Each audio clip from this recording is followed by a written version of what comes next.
Boston, 1700. In the year 1700, Boston had already become one of the most important cities of the English colonies in North America. A city marked by fervent Puritan devotion, relentless maritime commerce, and rigid social hierarchy. In a generation, the city would be transformed by growing tensions with the crown, marked by devastating fires and redefined as part of the revolutionary movement that would birth a nation. In this video, I use modern artificial intelligence tools to bring historical paintings, maps, and engravings to life, altering perspective, changing camera angles, and moving through these scenes in ways their original artists could never have imagined. The goal is not merely to observe the past, but to experience it, to walk through Boston as it was in that time and imagine what it might have been like to be there. From the wooden wharves crowded with merchant vessels to the narrow lanes where faith and commerce intertwined in daily struggle.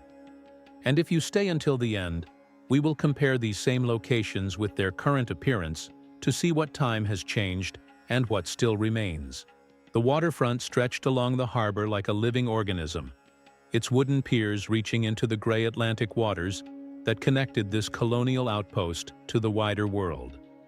The docks were never silent, filled with the constant rhythm of commerce that defined Boston's very existence. Ships arrived from London, Bristol, and the Caribbean, their holds heavy with manufactured goods, molasses, and the endless correspondence that bound colony to empire. The smell of salt water mingled with tar, fish, and timber, creating an atmosphere that spoke of both opportunity and hardship. Longshoremen moved cargo with careful efficiency, their movements practiced through years of dangerous labor, while merchants in dark coats negotiated prices and terms that would determine the prosperity of families for months to come. The waterfront was where fortunes were made and lost, where news from across the ocean first touched American soil, where the physical reality of colonial dependence became visible in every crate unloaded and every ship that departed with holds full of timber, fish, and furs. The wharves themselves were engineering marvels of their time, built of massive timber pilings driven deep into the harbor bottom, constantly maintained against the relentless assault of tide and storm. To stand here was to feel the pulse of colonial commerce, to understand that Boston's importance derived not from any natural advantage, but from the determination of men who saw in this rocky peninsula a gateway between two worlds. The risks were constant, from storms that could destroy months of work in hours to the ever-present threat of fire that haunted every wooden structure. Yet the waterfront continued to grow, extending further into the harbor with each passing year, a testament to human ambition and the irresistible pull of profit. The physical space of the waterfront was in constant transformation, with new wharves under construction while older ones received perpetual maintenance, creating a landscape where nothing was ever truly finished, but rather existed in a state of continuous adaptation.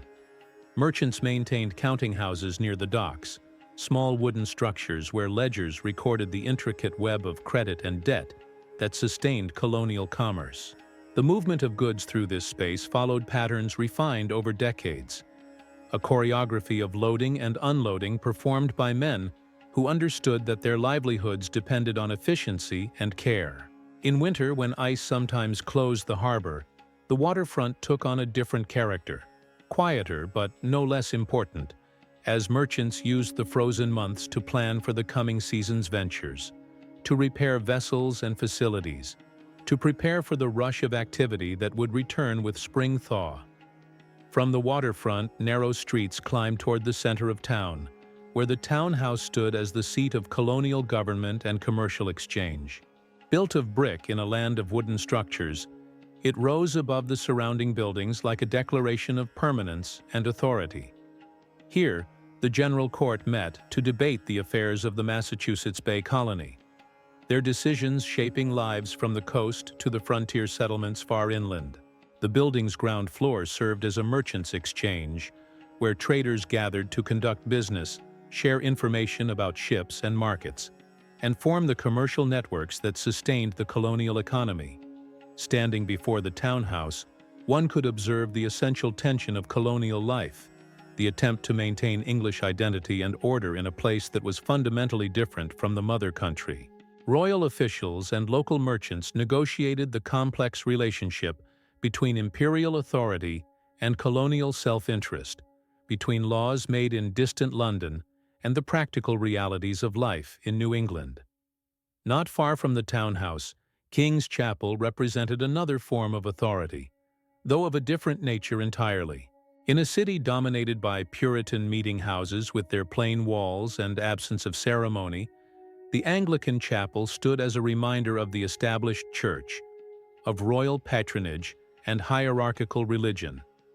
The building served the spiritual needs of royal officials, prosperous merchants with ties to England, and others who found the austere Puritan worship too severe. Its very existence was a source of tension in a community founded by religious dissenters, a physical embodiment of the religious complexity that characterized colonial Massachusetts. The chapel's services, with their liturgy and vestments, seemed almost exotic in a town where plain worship was the norm. The north end sprawled along the waterfront beyond the commercial center, a neighborhood of sailors, artisans, and laborers who kept the port functioning. Here, the houses pressed close together along narrow lanes, their wooden construction creating a warren of streets where fire was a constant terror. The taverns here were rowdy places where merchant sailors on shore leave spent their wages, where news and rumors spread, where the rough culture of the maritime world prevailed. This was not the Boston of merchants and ministers, but rather the Boston of working people whose labor made commerce possible. The neighborhood housed rope walks where cordage for ships was manufactured, and warehouses where goods awaited distribution. At the opposite end of the peninsula, Boston Common stretched across nearly 50 acres of open land, preserved since the city's founding as common grazing ground and public space. This expanse of grass and scattered trees served multiple purposes in colonial life. Cattle and sheep grazed here, tended by boys who would someday inherit the commercial enterprises of their fathers. Military companies drilled on the common, their musket practice echoing across the open ground.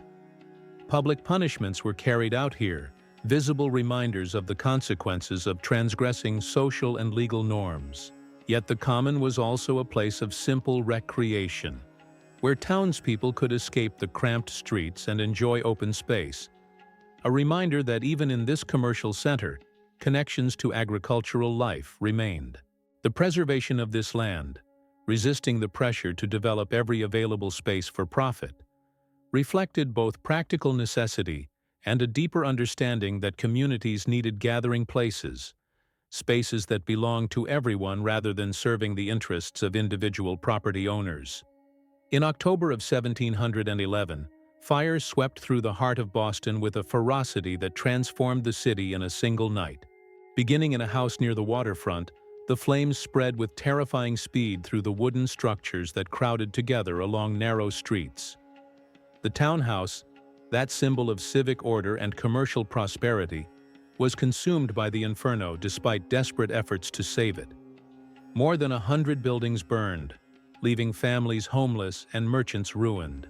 The fire illuminated the night sky with an orange glow visible for miles, while the sound of collapsing structures and the desperate shouts of people trying to save what they could created a chaos that seemed like divine judgment to a population accustomed to interpreting disasters as signs of heavenly displeasure. When dawn finally came, much of the commercial center lay in ruins, smoking timbers and brick chimneys standing like gravestones over what had been the vital heart of colonial commerce. The disaster forced a reckoning with the vulnerabilities built into the very fabric of Boston's urban design. In the aftermath, there was talk of wider streets, of requiring brick construction in certain areas, of all the precautions that might prevent such catastrophe from recurring. Some saw the fire as punishment for growing worldliness, for excessive attention to profit, and insufficient devotion to godly living. Others viewed it more practically, as the inevitable result of wooden construction and limited firefighting capabilities. The rebuilding that followed would reshape the physical city, But the memory of that October night, the knowledge that prosperity and order could vanish in hours, would remain part of Boston's consciousness for generations. Walking through Boston today, traces of that distant world persist beneath the modern surface. The pattern of streets, the relationship between waterfront and hill, the bones of the colonial city remain visible to those who know how to look. Standing where the wharves once reached into the harbor, we can almost feel the presence of those who built this place, who lived their lives in that vanished Boston of 1700.